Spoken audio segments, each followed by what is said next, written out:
All right, I have told you guys time and time again that there's no such thing as a sleepy weekend in college football.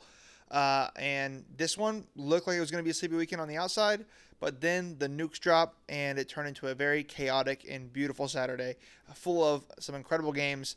So let's go ahead and break them down, starting with Penn State versus UCLA, because where else would we start? UCLA gets their very first win against the season at home, the Rose Bowl, against a top 10 team, or what's supposed to be a top 10 team. Yeah. 0-4 UCLA with an interim offensive coordinator and a head coach who openly admitted that he didn't even know how to work the headset, just beat what is considered one of the best coaching staffs in the country in James Franklin, Jim Knowles, and Andy Kotelnicki. This loss, I think, could set Penn State back as a program massively. They're supposed to be the team that can, lose. They'll lose to those elite teams in their conference, but they'll dominate just about everybody else. All the lower tier or mid tier teams, they'll win. But obviously not anymore because they just lost to what might be the worst Power Four football team in the country, or at least that's what they were coming into this game. It was a full on collapse, and honestly, it wasn't even as close as the score suggests. There were garbage time points and an intentional safety that made it look slightly more digestible, but it wasn't. It was not digestible. Credit where it's due. UCLA played a pretty great game. Nico was poised. The offense clicked for the first time all season. The defense made some key stops when it mattered. And for a team that had never led in a game for a single second in the entire season, this was a statement win. And clearly, firing the head coach last week was the right call because they looked better immediately. But everyone's focus on this game is on Penn State, and rightfully so. This is supposed to be their year. I ranked them number one in my preseason rankings. I expected them to play for a national championship game, but this game proved that they are nowhere even close to be in those conversations. Here's what I took away from the game itself. Drew Aller is not that guy. I know I've said it before. This game confirmed it. I thought he could at least take care of business against a team like UCLA. Nope, he's not the dude. And I don't think he ever will be at Penn State or at any level of college football or professional football or any football he plays. He's not the guy. Offensive coordinator, he was totally lost. You've got two of the best running backs in the country. Somehow you don't use them effectively at all. The defense was supposed to be elite, and they forced only one punt all night. Yep, that's right, one punt from UCLA. And UCLA also dominated time of possession. They led wire to wire. It's just crazy to talk about. So total disaster for Penn State. I'm kicking them out of my top 25. They're not going to see my top 25 unless they beat like Ohio State or Indiana. Just like I said with Illinois, they're going to have to earn their way back into my top 25 because right now they look pitiful. Moving on now to Florida versus Texas, and coming into this game, I expected an ugly, low-scoring slugfest between two teams that have been pretty terrible offensively, but pretty solid defensively. I said one of them was going to have to get off the mat and start swinging, and I thought Texas had the better chance to do it because of the talent they had, but I was wrong. Texas looked no better than they did in week one. Arch is still struggling, and the offensive line is still a mess, and this offense just has no rhythm whatsoever. Florida, on the other hand, they finally figured something out. They decided to lean on the ground game with Baugh, who's been solid all year, instead of forcing Lowry to drop back and throw the ball every single play. And what do you know? It worked. Great job, Napier. It took you long enough to figure that one out. Once the run game got going, the passing attack finally opened up, and suddenly Florida was actually able to create some explosive plays for the first time all season. Now, I still don't think Florida is a great team. Honestly, I think this win might actually set them back long term because it's going to buy Napier more time, and that's not a good thing. I don't think Napier's a good coach. But credit where it's due, this team didn't quit on him. Just like they did last year, they're still fighting, and that says something at least. I really thought that they would mail it in by now, but they still haven't. If Florida keeps playing this style of football that honestly Penn State wishes they could play, was just running the ball, play defense, and control the tempo, then they may have a respectable season. As for Texas, yeah, this is going to be a really disappointing year for you guys. The offense just isn't good, and I don't see it suddenly getting better anytime soon, especially with Arch Manning and that offensive line looking so bad. Moving on now to a game I really don't want to talk about, and that's Florida State versus Miami, because Miami is the best team in the country. I picked the upset here. It didn't happen. It was pretty clear early on that it wasn't going to happen. I mean, Florida State, they just kept shooting themselves in the foot with turnovers once again. But to be fair, unlike in the last game, in this one, I feel like they were deserved. Miami forced a lot of those turnovers. The defense that they have is something else. Yeah, they were undisciplined and they had a lot of penalties, but they still went on the road, punched Florida State in the mouth, and built up enough of a lead to kind of hold off the comeback. Their defensive line was living in the backfield all night. The secondary was flying around, making huge plays, forcing turnovers, jumping routes, hitting hard. This team is like super fast, physical, and just flat out nasty. And the crazy part is, the box score in this game lies to you. Florida State actually outgained Miami through the air and on the ground. They had more first downs, fewer penalties, and yet they still trailed 28-3 late in this game. But trust me, Miami could have ran up the score and that stat sheet as well if they wanted to. The only reason the stat sheet looks the way that it does is because they played conservative in the second half. Now, I should be super heartbroken about this game. It's a rivalry game. It was close on paper, and it hurts to lose to them, obviously. So I am heartbroken in a way, but also it feels the same way as the Ohio State National Championship game did last year, where you really had no chance. It's hard to even be mad because Miami just outmatched us. You can blame turnovers or play calling, but Miami forced those mistakes. Those interceptions came because the pass rush was so relentless. The fumbles came from the big hits Miami was laying on our players. Castellanos couldn't even improvise like he normally does because Miami's defenders were closed in on him like a heat-seeking missile.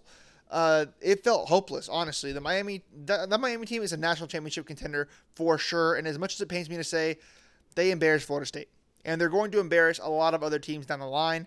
I hate Miami, and I really dislike Carson Beck, but I've got to call a spade a spade. They're an incredible team, and for Florida State, sure, the season has not gone how fans had hoped after week one. The offense is a bit gimmicky and still a bit too turnover prone, but I'm not ready to go scorched earth yet. It's a much better team than last year, and I was proud of how they fought back in this game. Maybe they're not a playoff or a conference title contending team, but they're improving, and that's something you can hang your hat on at least. But obviously, you wanted to win this game, and we did. Moving on now, Alabama, they got their revenge on Vanderbilt. Honestly, you could see it coming from a mile away. There was no way that Alabama was going to overlook Vanderbilt again after what happened last year. But this is not the same old Vanderbilt. Clark Lee has built a really good football team there, and they showed that pretty early on. They came out sharp, they competed, and they looked ready to shock the world once again. But over time, Alabama does what Alabama does, or at least used to do under Nick Saban, and that is make the right adjustments, wear Vanderbilt down at the line of scrimmage, and play clean, disciplined football, and take control of the game. And in a lot of ways, Alabama beat Vanderbilt in the same way that Vanderbilt beat them last year. You could even see it in the play calling. There were a few sequences that felt directly like callbacks to what Vanderbilt did in the 2024 game, except for it was Alabama doing it this time. The difference, though, overall was Alabama dominated the details. They controlled time of possession, they committed fewer penalties, and they won the turnover battle. But where this game was really decided was in the red zone. Alabama finished their drives. Vanderbilt didn't. The story was Alabama's defense bent at times, but when it mattered most, they either got the stop or forced the turnover. And offensively, the Crimson Tide finally looked complete. The run game came alive. The offensive line looked sharper. Ty Simpson looked like one of the best quarterbacks in the country. Accurate, calm, confident. And I actually think this offense is going to get even better from here. As for Vanderbilt, nothing about this loss changes how I see them. This is still a really good football team, better than they were last season. They just ran into one of the best teams in the country on the road. They fought. They made Alabama work for it, but ultimately, Alabama got their payback. And next, I want to talk about Virginia versus Louisville because the Cavaliers pulled off another overtime thriller, this time against the Cardinals. And even though the box score might tell you Louisville dominated, it really doesn't matter. Louisville outgained Virginia by a wide margin, had more first downs, and looked better statistically in almost every single category, except the one that actually matters, and that's winning the game, the scoreboard. Virginia's defense flat out made the difference here. 2 defensive touchdowns, that's the story right there. When your defense scores twice, all the yardage in the world may not save your opponent. Chandler Morris continued to prove that he's one of the toughest players in college football. This team just keeps chopping wood. They're resilient, opportunistic, and they keep finding ways to win. And looking ahead, Virginia's schedule opens up beautifully. I'm not saying they can't lose another game, but from here on out, every game left is one that they will be favored in. It looks like a cupcake schedule to me. Honestly, the rest of their games should be a cakewalk. But again, too early to say. Anything can happen. But a lot of the games they have on the stretch, they don't look like a murderer's row. I'll just say that.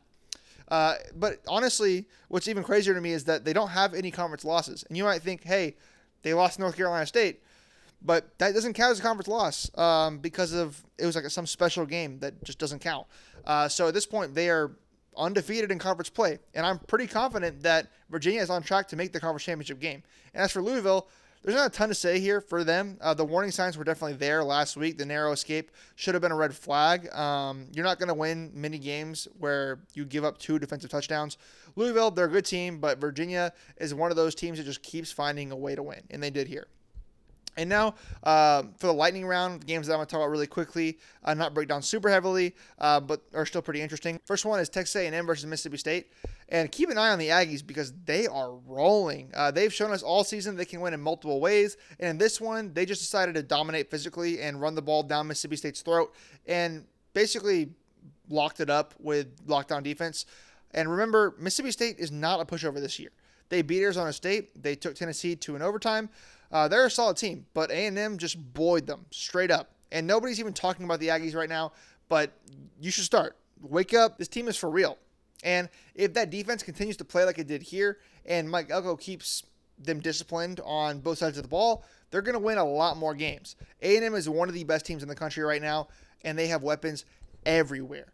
The only knock they have really is penalties. Way too many of them. That's the one thing that's holding them back as a team, but otherwise they're pretty elite, and if they clean that up, definitely watch out.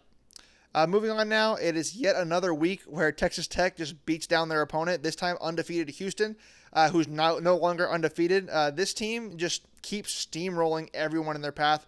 They're the only team in the country that has not trailed in a single game all season. Not a single snap have they been trailing. And in fact, they've also won every game by 24 points or more. That's just complete dominance. Their transfer portal strategy is clearly paying off. Every new addition has fit perfectly, and they're clicking in all 3 phases of the game. And at this point, I think Texas Tech is going to run away with their conference. And honestly, I think they just might make some real noise in the playoffs as well. And moving on now to Cincinnati versus Iowa State. I have been fairly low on Iowa State throughout the season, but I even didn't see this one coming. Cincinnati ran the ball all over them. And while the score says it's a one-score game, this was a blowout, 31-7 at one point in this game. Iowa State fought to come back in the game despite a myriad of injuries. So good on them for being able to come back, but there are still plenty of vulnerabilities for Iowa State that are going to get exposed by more teams in the future. And as for Cincinnati, Willie Fritz has them looking really good right now. They could easily make a run for the Big 12 championship game where they will eventually lose to Texas Tech. That's all for this video, guys. If you enjoyed this one, please like, comment, subscribe. It means a lot to this channel. Anyways, have a great night. Peace.